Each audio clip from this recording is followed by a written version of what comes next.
Alright, what is up you guys? It is Vendico coming at you with a new video for my conspiracy theory playlist.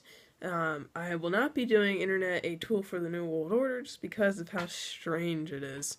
Because it's kind of graphic, but you know.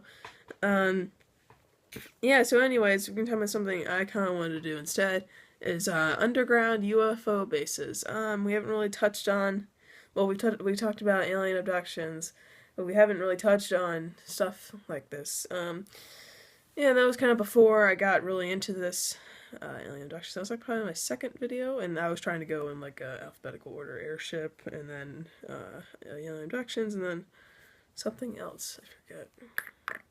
It was like, I don't know, who cares? Let's get into it.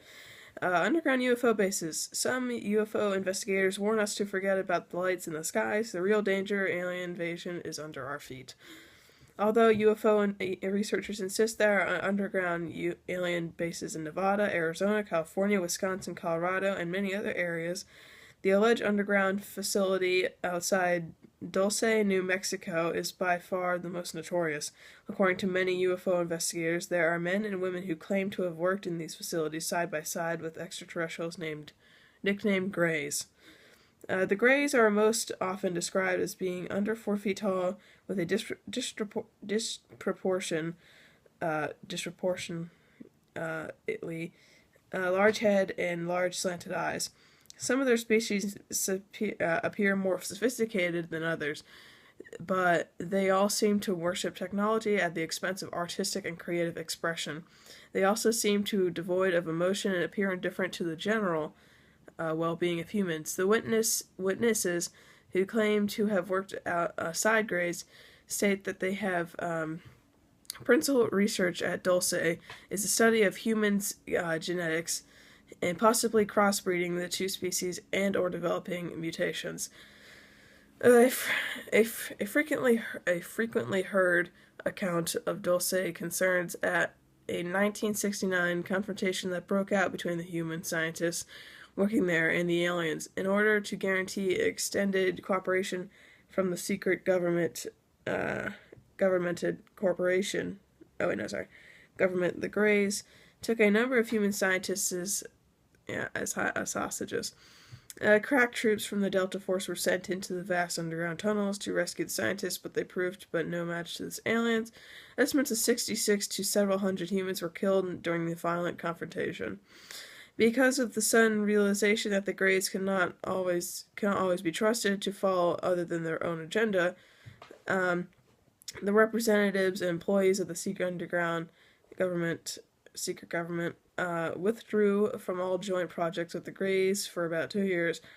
Eventually, a recollection occurred, and the alliance between aliens and the members of the secret government were once again back on course. Oh, sorry. Some of the aliens who work in the underground bases consider themselves to be native Earthlings, for they are the crossbred descendants of a reptilian humanoid species who many thousands of years ago, in their planet's prehistory, accomplished genetic engineering with their early members of the Homo sapien. While some of these crossbred reptilian Terrans are loyal allies, others of the group have proven not to be trustworthy. The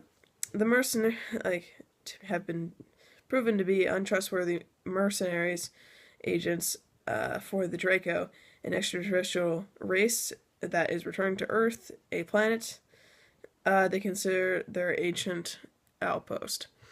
In addition to a number of reported hairy dwarfs and exceedingly tall alien life forms, the most commonly mentioned extraterrestrial biological entities, or EBEs, next to the Greys are the Nordics, eventually human appearance, mostly blonde hair and blue-eyed, cast in an angelic kind of role in the alien versus human drama.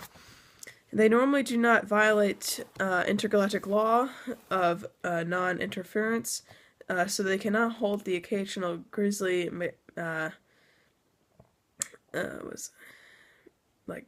mechanical, the grisly mechanicians of the Greys, unless of course the Greys finally go too far and begin to upset the larger picture of the universe, balance, and order. Research scientist Paul Benowitz claims to have been repeatedly harassed and intimidated by the military after he provided government investigators with proof that he had filed a formation of UFOs flying over the Mansano weapons storage area and the Coyote Canyon test site where nuclear weapons are stored, or materials are stored. All part of the Kirtland Air Force Base facilities in Albuquerque, New Mexico. Benowitz said that he saw 4 saucer-shaped weapons or objects lined up beside the fence of the airbase. Benowitz investigators led him to Dulce, where he spoke with a woman who was kidnapped by aliens after she and her son had witnessed them muling a cow. According to the abductee, she and her son were taken inside the Dulce underground base and saw themselves horrible experiments in which their organs and blood were being removed from animals to create a new species of humanoids through gene splicing. Sorry, kind of a little tired today, you know. John Lear is the son of a famous aviation pioneer, William Lear, who established the Lear Aircraft Company. John himself has earned a well-deserved reputation in aeronautical circles for having test flown over 150 aircrafts and having won numerous awards from the Federal Aviation Administration. A few years ago, before he had heard a friend relate a UFO encounter that had taken place in England, Lear had absolutely no interest in flying saucers. However, as he began to check out the accounts that others had relayed on him, he had found, to his astonishment, that there were mountains of evidence proving that UFOs are real and quite likely from outer space. Pursuing the subjects with his contacts in the CIA and his informants in the military intelligence, Lear ascertained that the first UFO crash occurred in Germany shortly after World War II. The Nazis used the technology to obtain from the wreckage to initiate the rocketry program that destroyed much of Europe and blitzed the British Isles. Later, Lear was told a flying disc crashed near Roswell, New Mexico, and one of the injured aliens on board was kept alive for a short period of time in Hangar 18 in what is now Wright Patterson Air Force Base. What shocked Lear was that the government had made secret deals with aliens, actually exchanging humans for advanced technical data. By 1987, Lear had discovered that the EBEs were putting together a sort of Frankenstein army, part alien, part human, in underground facilities in Nevada and New Mexico. Lear's painstaking research yielded grisly evidence that human, as well as cattle, mutilations have been performed by the aliens as early as 1956. An Air Force major had witnessed the abduction of a sergeant early one morning at the White Sands Missile Test Range. When his body was found 3 days later, his organs had been removed. His and his colon was ripped out of his mouth. And his eyes had been removed. His corpse was also been drained of all blood. Information proved that Lear, by informants concerning that the Dulce underground base, detailed large vats of pale meat being agitated in solutions in large test tubes with humans in them. In Lear's assessment, the abduction scenario seemed to have been at least 3 purposes. 1. Insertion of a tiny probe, approximately 3 millimeters in size, that would monitor and program the abductee. Post-cyanotic suggestions regarding the abductee's future mission and genetic crossbreeding between the EBEs and humans. William Hamilton, author of Cosmic Top Secret, first received news of the existence of secret underground bases in 1979. When an acquaintance who was a government worker revealed the details of military participation in monstrous genetic experiments being conducted with a sinister group of aliens.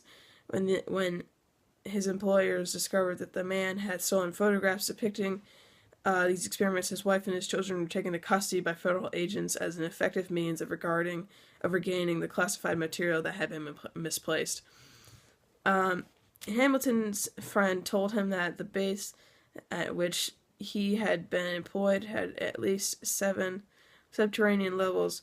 On one floor, for example, advanced research in mind control was being conducted.